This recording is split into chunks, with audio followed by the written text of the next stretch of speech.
तो अब हम लोग बेटा स्टार्ट करने वाले हैं अपना next chapter and name of the chapter is electromagnetic induction.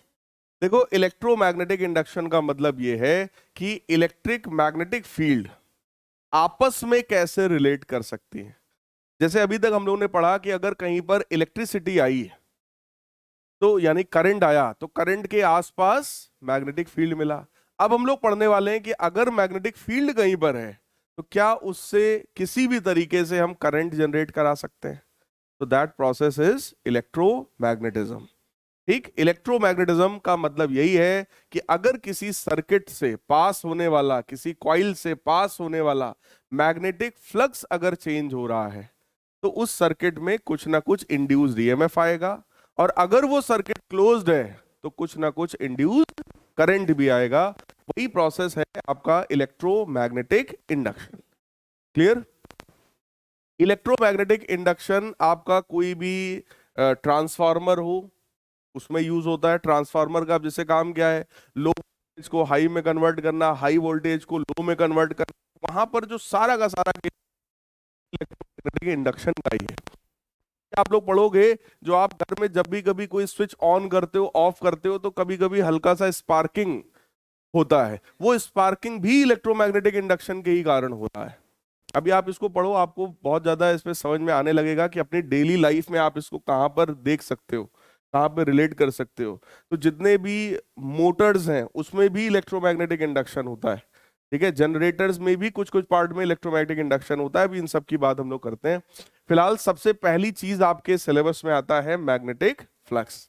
आप सब लोग बहुत अच्छे से पढ़ चुके हैं इलेक्ट्रिक फ्लक्स के बारे में। बिल्कुल वैसी ही चीज है मैग्नेटिक फ्लक्स। तो मैग्नेटिक फ्लक्स का मतलब, अगर कहीं पर मैग्नेटिक फील्ड लाइंस फ्लो हो रही हैं और वहां पर हम लोग कोई इस तरीके का एरिया ले लें, तो इस एरिया से कितनी मैग्नेटिक फील्ड लाइंस पास हो रही हैं, that is known as magnetic flux. तो अगर इस तरीके का कोई एक सर्कुलर एरिया ले लें, ऐसा सर्कल ले लें, सर्कुलर प्लेन ले लें, तो इस प्लेन से कितनी मैग्नेटिक फील्ड लाइंस पास हो रही हैं, या ऐसा कोई रेक्टेंगुलर ले लें, ठीक, इससे कितनी मैग्नेटिक फील्ड लाइंस पास हो रही हैं, that is known as magnetic flux. तो देखो लिखा है, the magnetic flux through any surface placed in magnetic field is the total number of magnetic field lines. Total number of magnetic field lines crossing this surface normally. Normally मतलब perpendicularly, इस surface से perpendicularly, मतलब surface ऐसा है तो magnetic field lines ऐसी होनी चाहिए जो परपेंडिकुलरली इससे पास हो। So it measures the product of component of the magnetic field normal to the surface and the surface area. मतलब इनका ये है कि मैग्नेटिक फ्लक्स जो होता है that is equal to B A cos theta. और ये आप सबको पता है B A cos theta formula, क्योंकि इलेक्ट्रिक फ्लक्स का फॉर्मूला भी सेम ऐसे ही था। बोलो, वहां भी आपने पढ़ा था E A cos theta. So we can write it, magnetic flux जो है that is dot product of magnetic field and area vector. Magnetic field और एरिया वेक्टर का बेटा डॉट प्रोडक्ट होता है मैग्नेटिक फ्लक्स। कोई डाउट हो इसमें तो बताइए। क्लियर है? थोड़ा सा और आगे चलते हैं। देखिए, अगर कभी ऐसा सीन बन जाए कि भाई मैग्नेटिक फील्ड लाइंस इधर है बट जो एरिया है वो ऐसा है, इस बार अभी तक कंसीडरेशन में जो एरिया था वो बोलो ऐसा था। जब एरिया ऐसा था तो एरिया वेक्टर ये था, एरिया वेक्टर मैग्नेटिक फील्ड की डायरेक्शन में था, तो वहां पर एंगल कितना था बेटा, जीरो। कितना था? जीरो। एंगल जीरो था तो मैग्नेटिक फ्लक्स की वैल्यू इसके पहले वाले, इस वाले डायग्राम में अगर मैं यहां पे पूछूं मैग्नेटिक फ्लक्स कितना है, तो वो आंसर आपका होना चाहिए सर बी इंटू ए। बोलो यार, क्योंकि यहां पर एंगल थीटा कितना था, जीरो। चेक करो, अगर एरिया ऐसा है तो एरिया वेक्टर ऐसा होगा। एरिया वेक्टर बेटा हमेशा परपेंडिकुलरली आउटवर्ड्स होता है। तो ये एरिया वेक्टर है और यही डायरेक्शन है मैग्नेटिक फील्ड का, तो एंगल कितना हुआ, जीरो। और अगर एंगल जीरो है तो cos जीरो 1 होगा और वैल्यू होगा b इंटू ए। अब मैटर ये है कि सर अगर एरिया ऐसा घूम जाए तो क्या होगा। तो बेटा सिंपल है, अगर एरिया घूम गया तो बोलो एरिया वेक्टर ऐसा होगा। एरिया वेक्टर हमेशा सरफेस के परपेंडिकुलर होता है, तो एरिया वेक्टर बेटा ऐसा होगा। उसको मैंने यहां दिखाया एन कैप। एन कैप मतलब वो यूनिट वेक्टर जो एरिया की डायरेक्शन को रिप्रेजेंट करे। जैसे एरिया जो होता है ना, एरिया को ऐसे लिखा जाता है, A vector is equal to magnitude of area जो भी है इनटू एन कैप। जैसे अगर ये मान लो एक सर्कुलर एरिया है तो इसका एरिया कितना होगा, पाई आर स्क्वायर, लेकिन डायरेक्शन क्या होगा, इसका डायरेक्शन है परपेंडिकुलरली अपवर्ड्स। तो ये यूनिट वेक्टर हो गया बेटा N cap. Unit vector 11th में आपने पढ़ा था, कोई भी ऐसा वेक्टर जिसका मैग्नीट्यूड 1 हो, सर्टेन डायरेक्शन हो, तो काम क्या होता है इसका, डायरेक्शन रिप्रेजेंट करना। जैसे एक्स डायरेक्शन में यूनिट वेक्टर आई कैप, वाई डायरेक्शन में यूनिट वेक्टर जे कैप, और जेड डायरेक्शन में यूनिट वेक्टर के कैप। तो मैं आपसे कहूं एक्स डायरेक्शन में 5 यूनिट का कोई वेक्टर बताओ, 5 वाई कैप। वाई डायरेक्शन में 7 यूनिट का कोई वेक्टर बताओ, 7 जे कैप।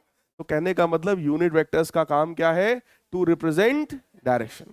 तो यहां पर भी डायरेक्शन को रिप्रेजेंट करने का काम कौन कर रहा है, एन कैप। और एरिया की वैल्यू क्या है, पाई आर स्क्वायर। भाई सर्किल है पाई आर स्क्वायर, ट्रायंगल है half base into height. Area का वैल्यू आप बचपन से पढ़ रहे हो, बस डायरेक्शन बताने का काम किसने कर दिया, एन कैप ने। तो यहां पर देखो एन कैप बस एरिया का डायरेक्शन दिखा रहा है। अगर किसी को एन कैप में प्रॉब्लम है तो वो यहां पर सीधे सीधे इसकी जगह पर ए वेक्टर लिख सकता है कि भैया ये एरिया का डायरेक्शन है और ये मैग्नेटिक फील्ड का डायरेक्शन है, और दोनों के बीच में बोलो कुछ एंगल है थीटा। ऐसे में बेटा हम लोग क्या करेंगे, हम लोग मैग्नेटिक फील्ड का कंपोनेंट करेंगे। क्या करेंगे, मैग्नेटिक फील्ड का कंपोनेंट करेंगे। बोलो ये बी है, ये थीटा है, तो इधर की तरफ एक कंपोनेंट होगा बी कॉस थीटा, और एक कंपोनेंट इधर की तरफ होगा बी साइन थीटा। पक्की बात है। तो वी कैन राइट हियर, आप बोलोगे सर मैग्नेटिक फ्लक्स जो होता है, magnetic flux is defined as the product of magnetic field and area vector when they are in same direction. बोलो यार, जैसे आप सबने वर्क पढ़ा, work is equal to force into displacement, class 9 से हटाया जाता है। वर्क क्या है, फोर्स इंटू डिस्प्लेसमेंट, लेकिन कब, जब फोर्स और डिस्प्लेसमेंट दोनों सेम डायरेक्शन। लेकिन अगर दोनों के बीच में कुछ एंगल है थीटा, तब फॉर्मूला क्या होता है, एफ डी कॉस थीटा होता है ना। बिल्कुल सेम वही वाली बात है कि अगर आपने रटा है मैग्नेटिक फील्ड इंटू एरिया, तो ये कब, जब दोनों सेम डायरेक्शन में हो। लेकिन अगर नहीं है तो कॉस थीटा आएगा। तो फिलहाल अगर हमें वही पता है कि भैया बी इंटू ए होता है, तो मैं यही कहूंगा बेटा सेम डायरेक्शन में होना चाहिए। तो जिस डायरेक्शन में एरिया है उसी डायरेक्शन में इसका कंपोनेंट ले आओ। तो उसका कंपोनेंट बोलो कितना होगा, B cos theta multiplied by area. तो यही फॉर्मूला आपका बन गया बी ए कॉस थीटा, जिसको हम लोग क्या लिख सकते हैं, magnetic field dot area vector. कोई डाउट हो इतने में तो बताइए। एरिया वेक्टर हमेशा ही परपेंडिकुलरली आउट होता है लाइक दिस। और अगर यही magnetic field, if magnetic field is variable, मतलब अगर मैग्नेटिक फील्ड देखो यूनिफॉर्म थी तब तो ये फॉर्मूला, और अगर यही मैग्नेटिक फील्ड नॉन यूनिफॉर्म हो तब वहां पर मेथड ऑफ इंटीग्रेशन आ जाएगा, and we will write it like this, integral B dot D A. भाई इंटीग्रेशन की बात होगा, जैसे वहां लिखा था ई डॉट डी ए, बिल्कुल वैसे ही यहां पर हो गया बी डॉट डी ए। इतने में कोई डाउट हो तो बताइए। क्लियर। नेक्स्ट केस देखिए क्या है, अगर कभी ऐसा सीन हो जहां पर प्लेन ऑफ द एरिया ऐसा है और ये मैग्नेटिक फील्ड है, तो बोलो ऐसे में एरिया वेक्टर और मैग्नेटिक फील्ड के बीच का एंगल 0, और ऐसे में फ्लक्स की वैल्यू कैसी होगी, मैक्सिमम हो जाएगी, क्योंकि यहां पर एंगल 0 है, theta angle is 0 degree. So phi magnetic field यानी magnetic flux maximum that will be equal to B into A. लेकिन अगर एरिया वेक्टर मतलब प्लेन ऑफ द एरिया अगर ऐसा हो जाए, तो इस बार एरिया वेक्टर बोलो ऐसा होगा, और मैग्नेटिक फील्ड हॉरिजॉन्टल था, तो एंगल कितना है, तो यहां पर एरिया वेक्टर कुछ ऐसा होगा। मैग्नेटिक फील्ड आप लोग को दिख ही रहा है, वो राइट साइड में है, तो एंगल हो गया यहां पर 90, और अगर एंगल 90 है तो बेटा मैग्नेटिक फ्लक्स बोलो कितना होगा, that will B minimum, and it's minimum value is 0। मतलब मैग्नेटिक फील्ड लाइंस उस एरिया से, अब जब एरिया ही ऐसा है तो इसमें से क्या मैग्नेटिक फील्ड लाइंस पास होंगी, बात समझ में आई। तो जैसे जैसे वो एंगल चेंज होगा कुछ ना कुछ वहां पर मैग्नेटिक फ्लक्स आने लगेगा। क्लियर? अब आया कि सर मैग्नेटिक फ्लक्स का डायमेंशन बता दो, तो यार डायमेंशन सिंपल है। अगर मैग्नेटिक फ्लक्स की हम लोग बात करें तो फॉर्मूला उसका क्या है, B इंटू ए। ठीक, अब मैग्नेटिक फील्ड का डायमेंशन आप बताओ कैसे निकालोगे? अगर निकालने को मान लो आ ही जाए बोर्ड एग्जाम में कि डायमेंशन बताओ, तो फील्ड का डायमेंशन निकालने के लिए कौन सा फॉर्मूला हमारे पास है? F is equal to I B L sine theta. यहां से हम पहले फील्ड का निकालेंगे, तो फील्ड क्या है, F अपॉन आई एल। तो बेटा फोर्स का डायमेंशनल फॉर्मूला तो पता ही होगा, M L T minus two divided by current का ए और लेंथ का एल। तो क्या ये बनेगा, M T minus two A minus one. ये बन जाएगा मैग्नेटिक फील्ड का। तो भैया मैग्नेटिक फील्ड का एज इट इज लिख दो, एम, एरिया का भी लिख दे रहे इसी में लगे हाथ, तो एल टू। भाई एरिया का क्या होता है डायमेंशनल फार्मूला, एल टू। तो M L two T minus two A minus one. तो ये हो गया बेटा डायमेंशनल फार्मूला। डायमेंशनल फार्मूला निकालने का यही तरीका है, इसलिए मैंने एक आध क्वेश्चन बता दिया कि इस तरीके से पूछा जा सकता है। फिर आता है SI unit of the magnetic flux. देखो अभी हमने थोड़ी देर पहले ही आपसे कहा था कि अभी आप लोग फ्लक्स के बारे में आगे पढ़ोगे। मैग्नेटिक फ्लक्स का बेटा एसआई यूनिट होता है वेबर। एसआई यूनिट इसका क्या होता है, वेबर। अगर हम लोग मैग्नेटिक फ्लक्स की बात करें तो फ्लक्स का फॉर्मूला था B इंटू ए, यानी मैग्नेटिक फील्ड इंटू एरिया। अगर यही मैग्नेटिक फील्ड आपका टेस्ला में हो, एरिया मीटर स्क्वायर में हो, तो बोलो यूनिट क्या बनेगा, स्क्वायर। इसी टेस्ला मीटर स्क्वायर को बेटा कहा जाता है weber. It is known as weber. ये कोई साइंटिस्ट रहे होंगे वेबर साहब, इन्होंने अपने नाम पर उसका यूनिट रखा लिया। जैसे न्यूटन ने रखा लिया था अपने नाम पर फोर्स का यूनिट, ठीक, ऐसे ही गॉस ने रखा लिया मैग्नेटिक फील्ड का यूनिट। टेस्ला भी कोई साइंटिस्ट रहे होंगे, उन्होंने रखा लिया। देखो जिसने जिस फील्ड में काम किया उसने अपना नाम उसमें डाल के खुद को अमर करा लिया। कि आज हम लोग अगर उनका नाम ले रहे हैं वेबर वेबर 4 बार, तो वो इसी वजह से क्योंकि उनका नाम यहां पर है, वरना किसी को याद भी ना होता कि मैग्नेटिक फ्लक्स किसने ढूंढा था। समझ में आई बात? तो उन्होंने अपना नाम यहां पे डाल लिया। फिलहाल SI unit of the magnetic flux is weber. अब बात यह है कि सर 1 वेबर क्या होता है, व्हाट इज 1 वेबर? तो आप कहोगे अगर मैग्नेटिक फील्ड 1 टेस्ला हो और एरिया 1 मीटर स्क्वायर हो, तो उससे पास होने वाली मैग्नेटिक फील्ड लाइंस 1 वेबर कहलाएगा। मतलब मैग्नेटिक फ्लक्स जो है वो 1 वेबर कहलाएगा। तो देखो लिखा है 1 weber is the flux produced when uniform magnetic field of 1 tesla acts normally, यानी कि perpendicularly act over an area of 1 metre square. 1 metre square के एरिया पर 1 टेस्ला का मैग्नेटिक फील्ड अगर अप्लाई हो रहा हो, एरिया से पास होने वाली मैग्नेटिक फील्ड लाइंस का नंबर कहलाता है 1 वेबर। Is it clear? तो 1 weber is simply 1 tesla metre square. फिर सर इसका सीजीएस यूनिट क्या है? तो बेटा सीजीएस यूनिट की अगर हम बात करें, देखो फ्लक्स होता है आपका मैग्नेटिक फील्ड इनटू एरिया, ठीक। अगर सीजीएस यूनिट की बात करें तो मैग्नेटिक फील्ड का सीजीएस यूनिट होता है गॉस। क्या होता है? गॉस। और एरिया का सीजीएस यूनिट होता है सेंटीमीटर स्क्वायर। तो मैग्नेटिक फील्ड गॉस में, एरिया सेंटीमीटर स्क्वायर में, तो इसी को नाम दिया गया मैक्सवेल। तो मैग्नेटिक फ्लक्स का सीजीएस यूनिट क्या हुआ? मैक्सवेल। और मैक्सवेल आप लोगों को पता ही है, ये भी साइंटिस्ट थे, तो इन्होंने अपना नाम सीजीएस यूनिट में धरा लिया। एमकेएस में उन्होंने रखाया तो इन्होंने कहा सीजीएस में मेरा रखो नाम, ठीक। तो कहने का मतलब क्या है, the CGS unit of the magnetic flux is maxwell, जिसको M X, M capital X small, इस तरीके के सिंबल से रिप्रेजेंट करेंगे। बात आई 1 मैक्सवेल क्या है भैया? तो अगर 1 गॉस का मैग्नेटिक फील्ड हो, 1 सेंटीमीटर स्क्वायर का एरिया हो, तो पास होने वाला मैग्नेटिक फ्लक्स लाइंस ही कहलाएगा 1 मैक्सवेल। तो क्या है, 1 maxwell is the flux produced when uniform magnetic field of 1 gauss acts perpendicularly over an area of 1 metre square ना, 1 स्क्वायर सेंटीमीटर।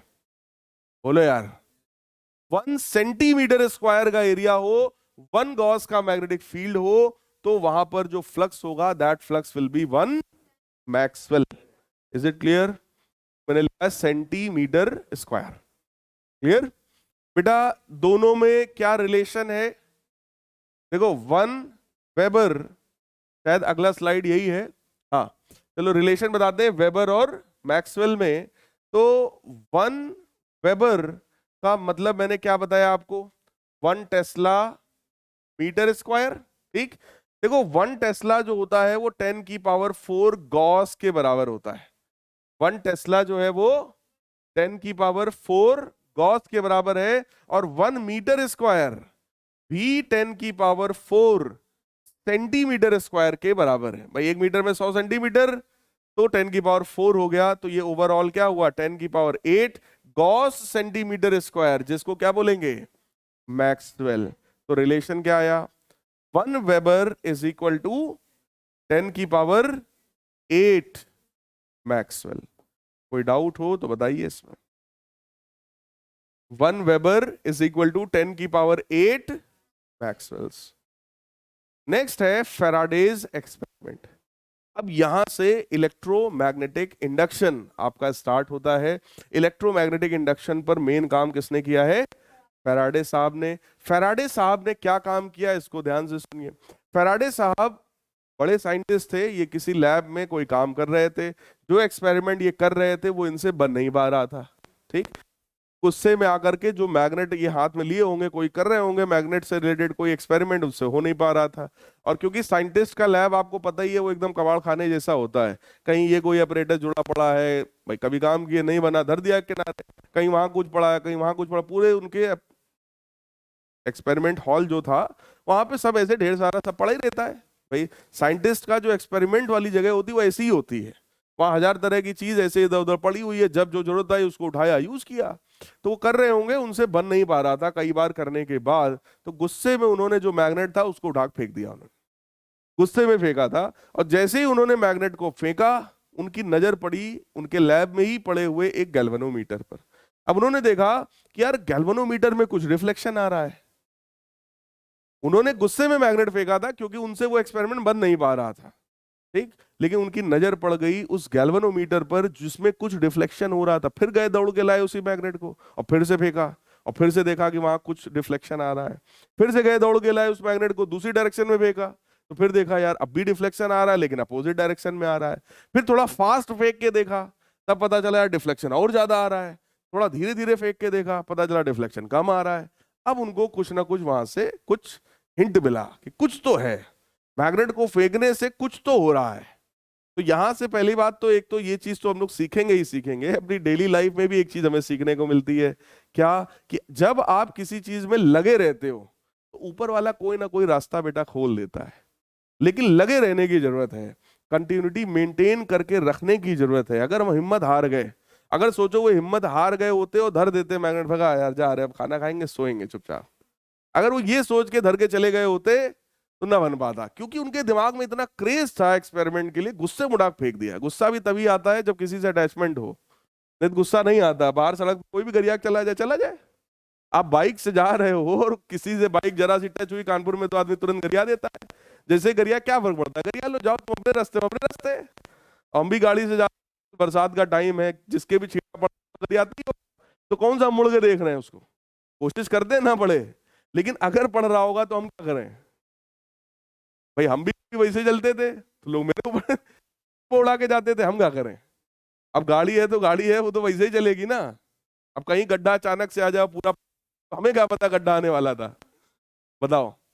तो कहने का मतलब ये कि लोग क्या कह रहे हैं उससे मतलब नहीं है। आप अपने काम में अगर डटे हुए हो, लगे हुए हो, तो कुछ ना कुछ वहां से ऊपर वाला रास्ता जरूर खोल देता है। और ये हमें पता नहीं होता ऊपर वाला किस बहाने से रास्ता खोलेगा। ये एक्सटर्नल एनर्जी का खेल है, और वो एनर्जी किस तरह से आपका सपोर्ट करेगी, कब सपोर्ट करेगी, नहीं पता होता। इसीलिए कहा जाता है काम में लगे रहो, देना ना देना ऊपर वाले के ऊपर है। और देता जरूर है, भले आज दे या कल दे या 2 साल बाद दे, देगा जरूर। लेकिन उसको जो लगा रहेगा, जो हिम्मत हार गया, उस खत्म है भैया। तो वही IIT जेई के लिए भी है, वही नीट के लिए भी है। बोर्ड वोर्ड तो छोटी चीज है, लेकिन जेई नीट की जब बात करते हैं तो वहां भी यही चीज है। अगर आप लगे हो, डटे हो आखिरी दम तक, तो ऊपर वाला कब पेपर इजी बना देगा तुम्हारे लिए, तुमको भी पता नहीं चलेगा और किसी को पता नहीं चलेगा। कब पेपर इजी आ जाएगा ये तुम नहीं जानते हो।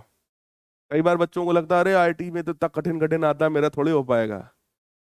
नीट में इतना कठिन आता है, मेरा थोड़ी हो पाएगा। अगर हम पहले ही हिम्मत हार गए तो हम तो पहले ही तो इतना तेज भागता है, हम तो दौड़ ही नहीं पाएंगे। तो तुम पहले ही आउट हो। क्या पता वो तेज भागने वाला तेज नो डाउट बहुत तेज भागता हो, लेकिन उसका पैर भिड़ जाए, वो खुद ही वहीं गिर जाए, तब ये तो ऊपर वाले के ऊपर है ना कि ये तेज भागता है, लेकिन आज इसको नहीं जिताएंगे, इसके पुराने कर्म अच्छे नहीं है। तो वो तो ऊपर बैठ गया, ये टिक करेगा, वो गिरा, तुम जीत गए। लेकिन जीतोगे तभी जब तुम दौड़ रहे होगे।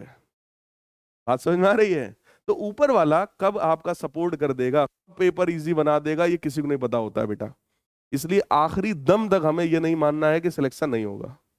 लास्ट मोमेंट तक, पेपर देने के पहले तक मैं सेलेक्ट होने वाला हूं, बस हमसे अच्छा कोई है नहीं पूरी दुनिया में, मैं सेलेक्ट। लेकिन अब ये ओवर कॉन्फिडेंस भी ना हो। पहले आप अपनी तरफ से जितना बेस्ट आप दे सकते हो आप दो बस। ये छोड़ दोगे उसको बहुत आता है, वो टॉप करता है, हम तो कोचिंग में हर बार मेरी तो पीछे से दूसरी रैंक आती है, कोई मतलब नहीं है। जो आती बहुत है, अपना तुम बेस्ट दे दो, जाके पेपर दे आओ। ऊपर वाला कब इजी बना देगा, कब पेपर तुम्हारे लिए इजी हो गया, क्या पता वही जो चारे छह छह चीज तुम पढ़ के गए थे वही आ गई। और हो जाता है ऐसा, मेरे साथ हुआ था जेई के एग्जाम में। जब मैंने जेई का एग्जाम दिया था, आप ही लोग की तरह हम भी थे 12th में, तो हम मान चुके थे इस टाइम तक कि मेरा अब जेई में नहीं हो पाएगा। तो हमको लगा कि यार हम 10th में टॉपर भी थे, हाई स्कूल में अच्छा खासा टॉप किया था, तो एक प्रेशर था दिमाग में कि अगर मैं 10th में टॉपर था तो मुझे में भी टॉप करना ही करना है, नहीं तो बड़ी बेइज्जती हो जाएगी। कि 10th में तो बड़ी इज्जत मिली, 2 साल तो फुल रंगबाजी में घूमे, स्कूल में भी सारे रिश्तेदारी में, अरे बहुत अच्छा लड़का, बहुत बढ़िया लड़का।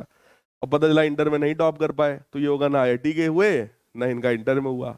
तो हमने आखिरी फेज में जब था, आखिरी के 3-4 महीना, तो हम आईआईटी जेई की जो कोचिंग जब मैं करता था, इनफैक्ट मेरे स्कूल में ही टीचर्स आया करते थे पढ़ाने, हमने वहां पढ़ने जाना छोड़ दिया। हमको लगा मेरा आईआईटी में हो नहीं पाएगा, तो भगा यार, कौन वहाँ टाइम वेस्ट करे। तो हमने वहां जाना ही छोड़ दिया और अपना बोर्ड की तैयारी जम के करना शुरू कर दिया। तो बोर्ड में तो टॉप कर गए, क्योंकि वो तो मेरे ऊपर था। तो उसमें जम के मेहनत करो, कर ले यार, बोर्ड में और होता ही क्या है, ठीक, मेहनत किया, कर गए टॉप। लेकिन जेई वाले जो मैंने बैकआउट कर दिया था, और ऐसा आउट किया था कि लास्ट में जब समझ लो जिस दिन जेई का पेपर था, उसके एक दिन पहले हम आराम से चौकस गाना सुनने, क्योंकि हमें पता होना ही नहीं है, जो होना ही नहीं तो पढ़े क्यों। And that was very big mistake of my life, कि पेपर के एक दिन पहले हम इतना नॉन सीरियस थे कि जब होना ही नहीं तो काहे टाइम वेस्ट करें पढ़ने में, भगाओ अगले साल देखेंगे। तो हमने बिल्कुल नहीं पढ़ा, बिल्कुल भी नहीं पढ़ा, और मुंह उठा के अगले दिन ऐसे ही चले गए, रिवाइज नहीं। अब जब ऑन द स्पॉट पेपर में बैठे हैं हम, पेपर आया बहुत नॉर्मल सा मेरे लिए, मतलब मुझे लग रहा है यार मुझे आता है आता है, और हम खूब कर ले गए, 236-40 नंबर तक हम कर ले गए। बहुत होता है 236-40 नंबर, यहाँ पढ़ने वाले बच्चे नहीं कर पाते इतना। 236-40 नंबर तक हम कर ले गए। अब हमको कुछ जगह पे लग रहा है इसमें फॉर्मूला क्या था। जैसे आप लोगों ने केमिस्ट्री में एक चैप्टर शायद पढ़ा होगा, सरफेस केमिस्ट्री, पढ़ लिया कि नहीं पढ़ा? अभी नहीं पढ़ा? आप जाके, मुझे आज तक देखो वो टॉपिक तक याद है, आप जाके आज अपनी किताब एनसीईआरटी पलटना, सरफेस केमिस्ट्री, और उसमें एक केमिकल आइसोथर्म करके बना हुआ है, एक ग्राफ है, ग्राफ के नीचे एक छोटा सा कुछ एक्सप्रेशन है, x अपॉन पी बराबर समथिंग करके कुछ। अब हमको उस समय भी यही था कि ऐसे ही कोई ग्राफ था, ऐसे ही कोई एक्सप्रेशन था, हमको एक्सप्रेशन नहीं ध्यान आ रहा, खाली एक्सप्रेशन ध्यान आ गया तो वो क्वेश्चन बना देते 4 नंबर का। मुझे पता था, सिर्फ हमको फॉर्मूला पता होना चाहिए था। ऐसे ही 3-4 क्वेश्चंस में हमको ऐसा फील हुआ, फॉर्मूला अगर पता होता तो हम कर ले जाते। अब तुम खुद सोचो, फार्मूला कैसे पता होता? अगर मैं एक दिन पहले सिर्फ फार्मूला पढ़ लिया होता, तो इतना तो दिमाग था ही ना कि फार्मूला तो पढ़ ही सकते थे ना। तुमको न्यूमेरिकल नहीं आते, तुमको मान लो प्रीवियस ईयर के तुम क्वेश्चंस नहीं कर पाए हो, छोड़ो ना, जो कर सकते थे वो तो करते। लेकिन हमने फार्मूला तक रिवाइज करना जरूरी नहीं समझा, जरूरी नहीं समझा। अब ऑन द स्पॉट बैठ 240 नंबर तक कर ले गए, हमें भी नहीं पता कर ले जाएंगे, क्योंकि जब हम कोचिंग में बैठते थे अपने, तो पढ़ने में जरूर तेज थे, लेकिन 240 नंबर मेरे वहां नहीं आते थे कभी, क्योंकि वहां कुछ बच्चे ऐसे थे जो बहुत तेज थे वो भी मेरे जैसे, हम वो भी टॉपर हम भी टॉपर। लेकिन हमको लगता था यार ये तो बहुत बड़ा तोप है, ये तो हर टेस्ट में टॉप कर लेता है, इसके तो बहुत ज्यादा नंबर आ जाते हैं। और उस वाले एग्जाम में मैं आपको बताऊं, उन सबसे ज्यादा नंबर मेरे थे, हम बिना पढ़े गए थे। तो ऊपर वाला पेपर कब तुम्हारे लिए कैसा बना देगा ये तुमको नहीं पता होता है। इसलिए आखिरी दम तक ये मत मानना कि तुम्हारा सिलेक्शन नहीं होगा। तुम अपना जितना तुमको आता है, अपनी औकात से अपना बेस्ट दो, जितना पढ़ सकते हो उतना पढ़ लो, फिर पेपर देने जाओ। क्या पता ऊपर वाले ने पेपर बनाया ही तुम्हारे लिए हो, तुम्हारे पिछले जन्म के कर्म अच्छे हों तो ऊपर वाले तो इसको इस साल इस जन्म में इसको आईआईटीएन बनाना है, भले इसने ना पढ़ाई किया हो। पेपर बनाओ इसके लिए हल्का सा, पेपर तुम्हारे लिए को हल्का बना हो और तुम फॉर्मूला तक पढ़ के नहीं गए हो। ऐसी गलती आप लोग मत करिएगा। फिलहाल कंटिन्यूटी रहनी चाहिए, वही मैं आपको बात बता रहा था। ये चीज हमें सीखने को मिला फैराडे साहब के एक्सपेरिमेंट से। ठीक, अब आते हैं वापस इनके एक्सपेरिमेंट में। इन्होंने किया क्या था? इन्होंने बेटा किया ये कि इन्होंने एक ये मैग्नेट है, ये नॉर्थ है, ये साउथ है। ठीक, इन्होंने जब मैग्नेट फेंका होगा तो एक इधर कोई कॉइल था और उस कॉइल से कोई गैल्वेनोमीटर जुड़ा हुआ पड़ा रहा होगा। सिंपल कॉइल है इस तरीके का, तार लपेट तो कॉइल बन जाता है। तो उनके लैब में कोई कॉइल पड़ा रहा होगा, उसमें गैल्वेनोमीटर जुड़ा रहा होगा। ठीक, इन्होंने गुस्से में मैग्नेट फेंका। जब मैग्नेट उस कॉइल के पास जा रहा होगा तो उन्होंने ऑब्जर्व किया कि इसमें कुछ ना कुछ करंट फ्लो हो रहा है, क्योंकि बिना करंट के बोलो गैल्वेनोमीटर डिफ्लेक्ट नहीं हो सकता। तो इन्होंने देखा कुछ ना कुछ यहां पर करंट फ्लो हो रहा है और इस गैल्वेनोमीटर में डिफ्लेक्शन हो रहा है। फिर ये इसी मैग्नेट को अपोजिट डायरेक्शन में लाए। जब अपोजिट लाए तो इनको पता चला कि अभी भी करंट फ्लो हो रहा है, लेकिन अपोजिट डायरेक्शन में फ्लो हो रहा है। जैसे मान लो अभी फॉर एग्जांपल अगर क्लॉकवाइज करंट है तो उन्होंने देखा मैग्नेट को दूर ले जाने पर एंटी क्लॉकवाइज करंट है। फिर इन्होंने इसको उल्टा किया और इन्होंने सोचा कि लाओ इस बार हम साउथ पोल को पास लाएंगे या साउथ पोल को दूर ले जाएंगे। और तब इन्होंने जब वही सेम चीज को ऑब्जर्व किया तो इनको फिर से वेरिएशन मिला। That was his Faraday's experiment. यही फैराडे एक्सपेरिमेंट था। उन्होंने पहला तो ऑब्जर्वेशन ये किया कि जब नॉर्थ पोल पास आता है तब कुछ करंट आता है, जब नॉर्थ दूर जाता है तो करंट अपोजिट डायरेक्शन में आता है। फिर साउथ पोल जब पास आता है तो फिर कुछ करंट आता है। यही साउथ जब दूर जाता है तो करंट अपोजिट डायरेक्शन में आता है। तो पहला इनके दिमाग में क्वेश्चन ये आया कि आखिर नॉर्थ के आने से, साउथ के आने से या दूर जाने से आखिर ऐसा क्या होता है कि चार डिफरेंट केसेस मिल रहे हैं। भाई दो केस हो गया नॉर्थ का आना, नॉर्थ का जाना, और दो केस हो गया साउथ का आना, साउथ का जाना, और सब में करंट का डायरेक्शन उनको अलग अलग हिसाब से दिखाई पड़ा। क्या कारण है अभी मैं आगे बताता हूं कि करंट कैसा आएगा, एग्जैक्टली क्यों ऐसा हुआ, वो सब की बात हम लोग अभी आगे करते हैं।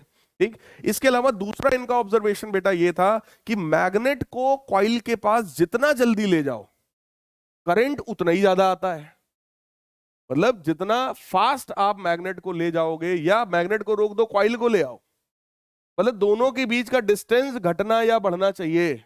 कौन मूव कर रहा है उससे मतलब नहीं है। तो इन्होंने देखा कि अगर मैग्नेट को बहुत तेजी से आप इसके पास लाओ तो इसमें करंट बहुत ज्यादा आता है, बहुत तेजी से दूर ले जाओ तो भी इसमें करंट बहुत ज्यादा आता है, लेकिन धीमे धीमे लाओ, धीमे धीमे ले जाओ तो करंट कम आता है। तो इनका मतलब ये हुआ कि यार इसका मतलब स्पीड से भी कुछ लेना देना है। अगर उसको फास्ट मूव कराओ या स्लो मूव कराओ तो उससे भी कुछ लेना देना है। ये सब इन्होंने मतलब यहां से निकाला। अब फैराडे एक्सपेरिमेंट में देखो इन्होंने क्या करके दिखाया था, सेम वही चीज का ये डायग्राम है, बस कलरफुल है। मैग्नेट को ये लेकर के आए। अब देखो कॉइल क्या होता है मैं आपको पहले ही बता चुका हूं कि इस तरीके का कोई एक सिलिंड्रिकल रहा होगा सब्सटेंस, उसमें हमने तार को लपेट रखा है और ये हमने इसमें एक गैल्वेनोमीटर जोड़ रखा है। गैल्वेनोमीटर क्या करेगा, करंट का डिफ्लेक्शन दिखाएगा। अगर इसमें करंट है तो ये कुछ ना कुछ कांटा इधर उधर मूव करेगा। तो देखो कांटा थोड़ा सा लेफ्ट में शो कर रहा है, इसका मतलब यहां पर कुछ ना कुछ करंट अभी फ्लो हो रहा है इस कॉइल में। लेकिन वो कब हो रहा है, जब ये मैग्नेट मूवमेंट में है, जब ये मैग्नेट मूव कर रहा है। लेकिन अगर यही मैग्नेट रोक दिया जाए किसी जगह पर, अगर ये मैग्नेट रुक जाए किसी जगह पर, तब यही करंट खत्म हो जाता है। अब सेम चीज को देखो दूसरी तरीके से उन्होंने दिखाया कि अगर ये एक कोई कॉइल है, जिस कॉइल में हमने एक बैटरी जोड़ दिया, तो अब इसमें करंट फ्लो हो रहा होगा। बोलो यार, अगर इस कॉइल में करंट फ्लो हो रहा है तो क्या ये भी एज अ मैग्नेट बिहेव कर रहा है, लाइक अ सोलेनॉइड? बोलो यार, सोलेनॉइड में तो यही होता है, एक कॉइल होता है केवल, उस कॉइल में क्या फ्लो कराते हैं, करंट। तो इन्होंने एक बैटरी जोड़ दी और इसमें करंट फ्लो होने लगा।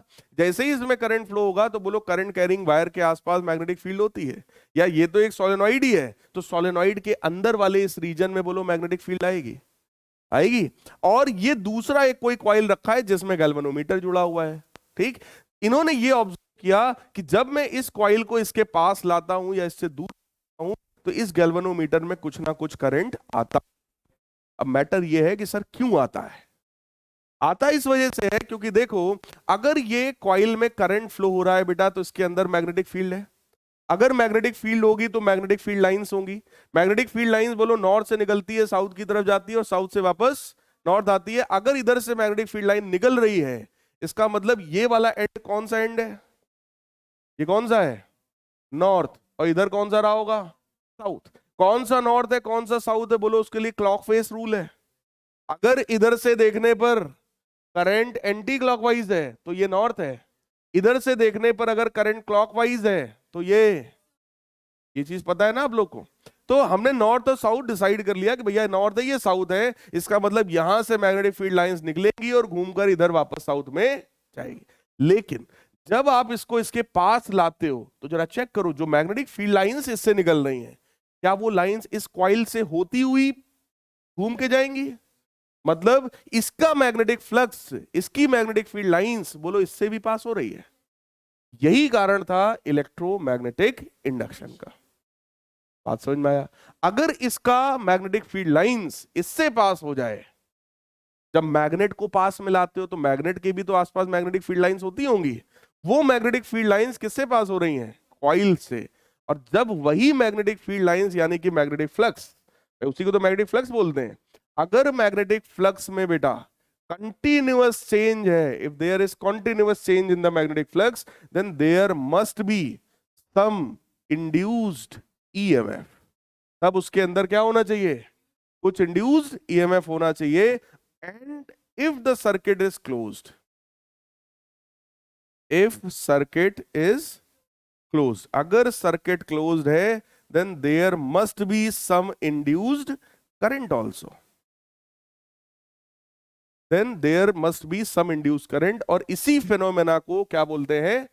Electromagnetic induction. यही फैराडे साहब ने ऑब्जर्व किया था कि भाई इस कॉइल से पास होने वाला फ्लक्स अगर चेंज हो रहा है, अब सोचो अगर ये नॉर्थ पोल पास में आ रहा है तो इससे पास होने वाला फ्लक्स बढ़ रहा है या घट रहा है? बढ़ रहा है। बढ़ रहा है ना? इससे पास होने वाला फ्लक्स बढ़ रहा है। और जब मैं इसको दूर ले जाऊंगा तो इससे पास होने वाला फ्लक्स घट रहा है। जब मैं साउथ को इसके पास लाऊंगा तो इससे पास होने वाला फ्लक्स बढ़ रहा है। और जब मैं साउथ को दूर ले जाऊंगा तो भी फ्लक्स घट रहा है। की बात है। अगर ये फ्लक्स बढ़ रहा है या घट रहा है तो बोलो ओवरऑल चेंज हो, चेंज से, बढ़ने से नहीं है। लेकिन क्या होना चाहिए? चेंज होना चाहिए। अगर चेंज हो रहा है तो इंड्यूस्ड ईएमएफ आएगा, और अगर सर्किट क्लोज्ड है तो इंड्यूस्ड करंट भी आएगा। इसी प्रोसेस को बोलते हैं इलेक्ट्रोमैग्नेटिक इंडक्शन। सर्किट अगर ओपन है तो केवल क्या आएगा? Induced EMF. अगर क्लोज्ड है तो फिर करंट भी आ जाएगा। ये ओम्स लॉ है, V बराबर IR। अगर पोटेंशियल डिफरेंस, सर्किट क्लोज्ड है तो करंट फ्लो होगा, बाकी पोटेंशियल डिफरेंस आ जाएगा, इंड्यूस्ड करंट आ जाएगा, ये गारंटी है। इसी प्रोसेस का नाम है इलेक्ट्रोमैग्नेटिक इंडक्शन। कारण समझ में आया? कारण क्या है? मैग्नेटिक फ्लक्स का चेंज होना। चलिए फैराडेज एक्सपेरिमेंट का रिजल्ट देखते हैं। तो उसमें यही बोला गया, when magnetic flux linked with a closed circuit, closed अगर सर्किट है तो बोलो करंट फ्लो होगा। ठीक, तो कह रहे हैं when magnetic flux linked with a closed circuit changes, an induced EMF and hence an induced current is set up in it. यही सेम चीज को मैंने इसके पहले देखो फ्लो चार्ट में लिख दिया था कि अगर कंटिन्यूअस चेंज है मैग्नेटिक फ्लक्स में, इंड्यूस्ड ईएमएफ आएगा, और अगर सर्किट क्लोज्ड है तो करंट भी आएगा। फिर दूसरी चीज मैंने क्या बताया था? टाइम वाला मैटर, कि जितना फास्ट मैग्नेटिक फ्लक्स चेंज हो या जितना स्लो मैग्नेटिक फ्लक्स चेंज हो, उसके हिसाब से इंड्यूस्ड ईएमएफ या इंड्यूस्ड करंट आता है।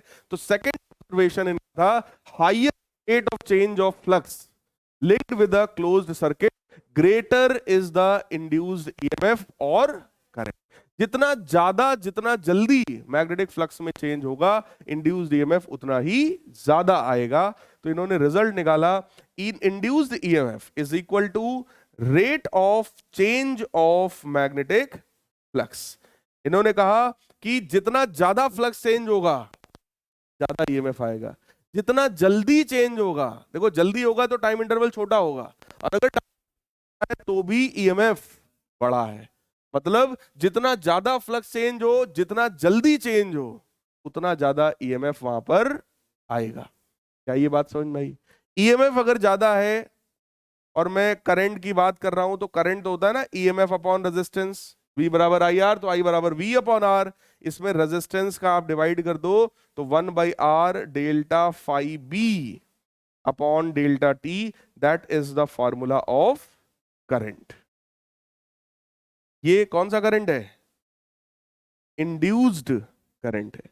तो these were two relations which are derived from Faraday's experiment।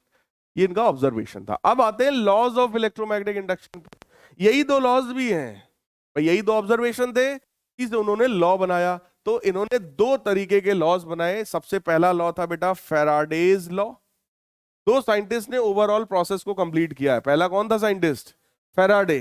तो पहला लॉ कौन सा है? Faraday's law. और दूसरा लेंज।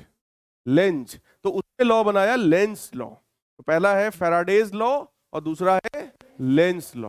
फैराडे लॉ के भी दो लॉ हैं, मतलब फैराडे लॉ ने अपने लॉ को दो पार्ट में बताया। फर्स्ट पार्ट वही था जो अभी मैंने इसके पहले एक्सप्लेन किया, सेकंड भी वही था, ये वाला, फर्स्ट ये और सेकंड ये। क्लियर? अभी इसकी बात मैं करता हूं। तो पहला था फैराडेज लॉ, जिसने बताया कि भाई इंड्यूस्ड ईएमएफ का मैग्नीट्यूड कितना है। और दूसरा था लेंज लॉ, जिन्होंने बताया कि उसका डायरेक्शन क्या होगा। क्लियर? तो लॉज ऑफ इलेक्ट्रोमैग्नेटिक इंडक्शन कितने लोगों ने मिलकर दिया? दो। कौन कौन? फैराडे साहब ने भी अपने लॉ को दो पार्ट में बताया। तो उन्होंने कहा Faraday's first law and Faraday's second law. First law check कर लो, सेम वही है। उन्होंने कहा whenever flux linked with a closed circuit changes there must be some induced EMF and if the circuit is closed, हालांकि इन्होंने पहले ही लिख दिया है close circuit, that means there will be a current induced in it which lasts so long as change in flux is taking place। आप अपनी language में भी लिख सकते हो, if there is continuous change in the magnetic flux linked with a closed circuit then there must be some induced EMF and there must be some induced current also, क्योंकि close circuit में पहले ही बोल चुका था। Clear है? Closed circuit है, magnetic flux में लगातार चेंज हो रहा है, तो इंड्यूस्ड ईएमएफ आएगा और इंड्यूस्ड करंट भी आएगा। क्लियर? दूसरा लॉ क्या था? जितना जल्दी चेंज करोगे उतना ज्यादा इंड्यूस्ड ईएमएफ, उतना ज्यादा करंट आएगा। सेकंड था magnitude of the induced EMF is equal to rate of change of magnetic flux linked with the closed circuit. तो इन्होंने कहा induced EMF is equal to delta phi B upon delta t. देखो, जब भी time interval से divide कर दिया जाता है तो उसका नाम होता है रेट ऑफ चेंज। क्लियर? जैसे लिखा जाए v बराबर delta s by delta t, velocity बराबर डिस्प्लेसमेंट अपॉन टाइम। वेलोसिटी को क्या लिखा था आपने? Velocity is defined as rate of change of position. Acceleration को आपने लिखा delta v by delta t, rate of change of velocity. ऐसे ही delta phi B upon delta t लिखा है, तो ये क्या चीज है? It is rate of change of magnetic flux. Clear? जितना ज्यादा मैग्नेटिक फ्लक्स, जितना जल्दी मैग्नेटिक फ्लक्स चेंज होगा, बोलो ईएमएफ उतना ज्यादा आएगा और उतना ही ज्यादा वहां पर करंट भी आएगा। नेक्स्ट है हमारा लेंज लॉ। लेंज साहब ने उस इंड्यूस्ड ईएमएफ या इंड्यूस्ड करंट का डायरेक्शन बताने की कोशिश किया था। इन्होंने ये बताया कि जो इंड्यूस्ड करंट होता है वो नमक हराम टाइप का होता है। नमक हराम मतलब जिस थाली में खाओ उसी में छेद करो, मतलब जहां से सपोर्ट मिला था उसी का अपोज करो, जिसकी वजह से पैदा हुए हो उसी का अपोज करो, मतलब बेटा बाप का अपोज करे। ये वाला नेचर होता है इंड्यूस्ड करंट का। तो इंड्यूस्ड करंट उस कॉज का अपोज करता है जिसकी वजह से वो प्रोड्यूस हुआ है। कुछ बात समझ में आई? इंड्यूस्ड करंट या इंड्यूस्ड उस कॉज का अपोज करता है जिस वजह से वो जनरेट हुआ है, मतलब जिसके कारण वो आया है वो उसी का अपोज करेगा। तो इसी को तो बोलते हैं नमक हराम। भाई जो आपको लेके आया अगर आप उसी का अपोज करने लगो तो यही तो है नमक हराम होना। तो ये इंड्यूस्ड करंट नमक हराम होता है। सीधी सी बात ये लेंज साहब ने बताया। तो इन्होंने कहा this law states that direction of the induced current is such that it opposes the cause which produce it and it opposes the change in magnetic flux. भाई कॉज क्या है? इंड्यूस्ड ईएमएफ क्यों आया है? Because there was change in magnetic flux. बोलो magnetic flux का formula क्या होता है? क्या होता है फॉर्मूला? बी ए, इसके फॉर्मूला में बोलो तीन चीजें हैं, क्या क्या? Magnetic field, area, angle. Magnetic field, area, angle. अगर मैग्नेटिक फील्ड चेंज होगा तो बोलो फ्लक्स चेंज होगा, अगर एरिया चेंज होगा तो भी फ्लक्स, अगर एंगल चेंज होगा तो भी फ्लक्स, अगर ये तीनों चेंज होंगे तो भी फ्लक्स, कोई दो भी चेंज होगा तो भी फ्लक्स। तो हमारे पास तीन चीजें हैं, तीन में कोई भी एक चीज चेंज होगी या तीनों या कोई दो चेंज होगा तो बोलो फ्लक्स चेंज होगा। तो हमारे पास बेसिकली तीन तरीके हैं 12th के सिलेबस में, इंडिविजुअल एक एक को चेंज कराएंगे, ज्यादा नहीं। ज्यादा कंबाइन कर देंगे, सब एक साथ चेंज करा देंगे तो बहुत नाटक फैल जाएगा। इसलिए केवल एक चीज को चेंज कराने का काम है आपके 12th में कि भाई या तो केवल मैग्नेटिक फील्ड चेंज कराएंगे, या तो केवल एरिया चेंज कराएंगे, या तो केवल एंगल चेंज कराएंगे। तो ये तीन तरीके हैं आपके पास मैग्नेटिक फ्लक्स को चेंज करने का। सोचो अगर किसी कंडीशन में कुछ ऐसा जुगाड़ कर दें कि मैग्नेटिक फील्ड बढ़ रही है, अगर फील्ड बढ़ेगी तो फ्लक्स भी बढ़ेगा, तो इंड्यूस्ड करंट क्या चाहेगा कि वो फ्लक्स हट जाए।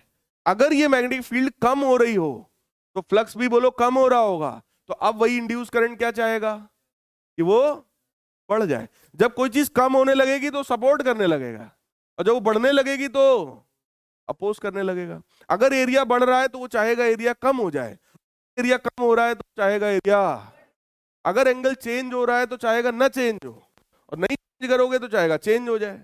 अल्टीमेटली उसको बवाले करता है, वो प्रोसेस को बार बार सिर्फ डिस्टर्ब करना चाहता है और कुछ नहीं। क्लियर है? अब ऑब्जर्वेशंस देखो क्या है। अभी जो मैंने कहा था कि नॉर्थ पास में आ रहा है तो कुछ होगा, साउथ जा रहा है तो कुछ होगा। अब पहले मैं नॉर्थ के बेसिस पे आपको एक्सप्लेन करता हूं, साउथ आप अपने आप समझ जाओगे। अगर नॉर्थ पोल बेटा पास में आ रहा है तो बोलो इसका जो मैग्नेटिक फ्लक्स है वो इस कॉइल से पास होने वाला है, और अगर इस कॉइल से पास होगा तो इस कॉइल का मैग्नेटिक फ्लक्स बोलो चेंज होगा। अगर मैग्नेटिक फ्लक्स चेंज होगा तो इसमें इंड्यूस्ड ईएमएफ आएगा और इंड्यूस करंट भी आएगा, अगर ये क्लोज्ड है तो पक्की बात है। लेकिन इंड्यूस करंट क्या चाहेगा कि अगर ये पास में जा रहा है बोलो तो फ्लक्स बढ़ रहा है। तो मेन कारण क्या हुआ फ्लक्स का बढ़ना? क्यों बढ़ रहा है? क्योंकि ये नॉर्थ पोल पास जा रहा है, तो ये चाहेगा कि नॉर्थ पोल पास ना आए। तो जब ये नॉर्थ पास में जाने लगेगा तो ये खुद नॉर्थ की तरह बिहेव करने लगेगा। ये ऐसा बिहेव करेगा कि इसको रिपेल कर दो, भगाओ इसको।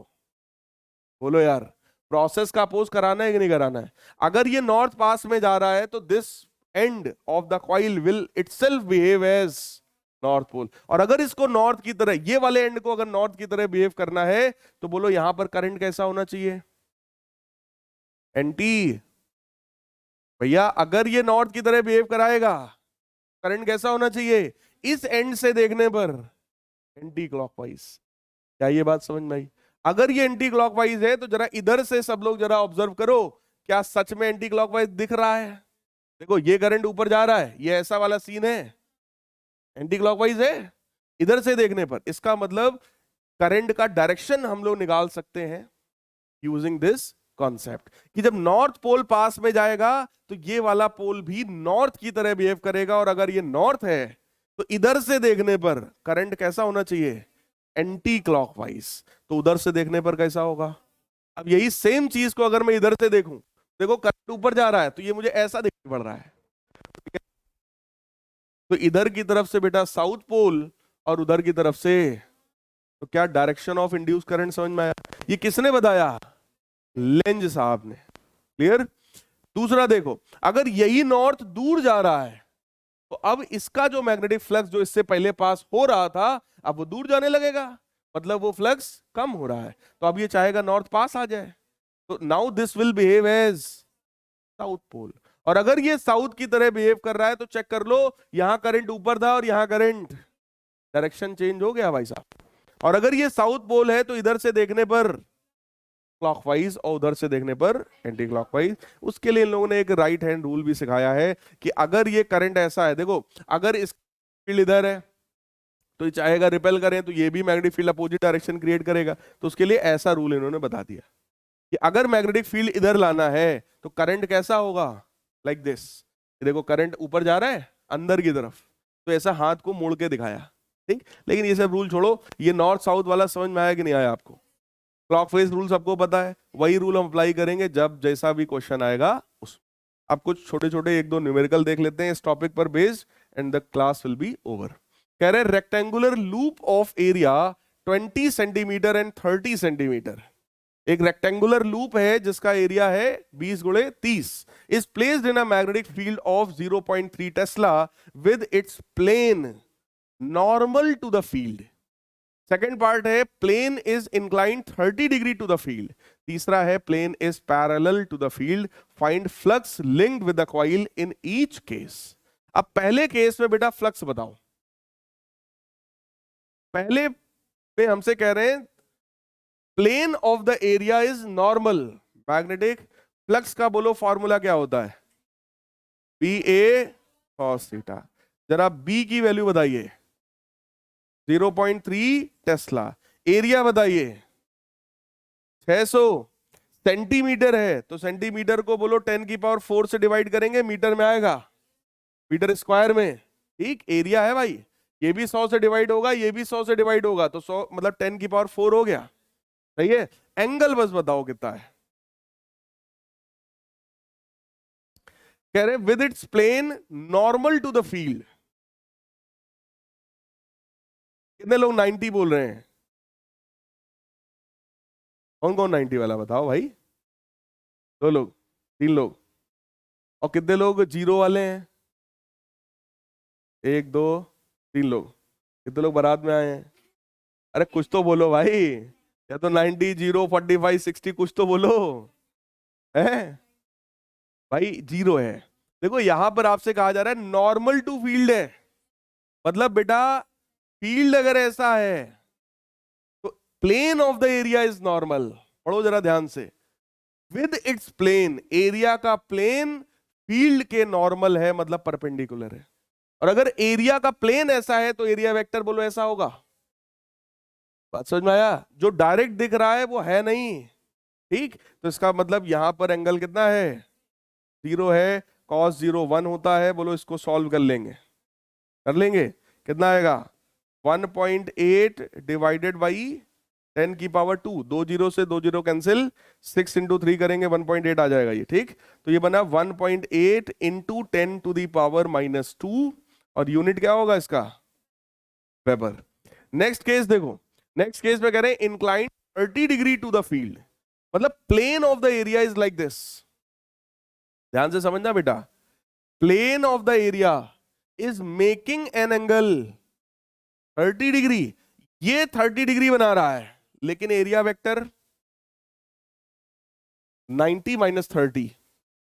बोलो यार, नहीं समझ में आ रही बात भाई? अगर एरिया ऐसा है, प्लेन ऑफ एरिया, तो बोलो एरिया वेक्टर ऐसा होगा। और अगर एरिया वेक्टर ऐसा है, फार्मूला में जो रखते हैं ना बी ए कॉस थीटा, में थीटा कौन सा एंगल होता है, angle between magnetic field and, बोलो एरिया वेक्टर ये, मैग्नेटिक फील्ड ये, तो एंगल ये होगा। और अगर ये 30 है तो ये, समझ में आ रहा है कि नहीं आ रहा है? तो यहां पर बोलो यही मैग्नेटिक फ्लक्स कितना होगा,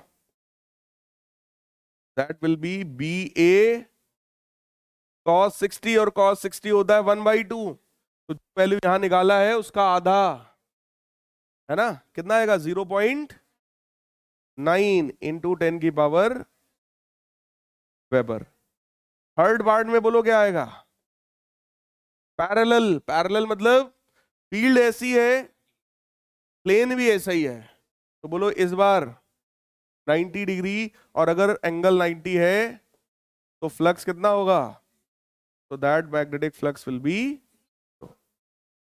ये क्वेश्चन बहुत सारे बच्चे गलत कर देते हैं जस्ट बिकॉज ऑफ एंगल। ठीक, और ऐसा क्वेश्चन पूछ लिया जाता है बोर्ड एग्जाम में। Small piece of metal wire is dragged across the gap between pole pieces of magnet in 0.5 second.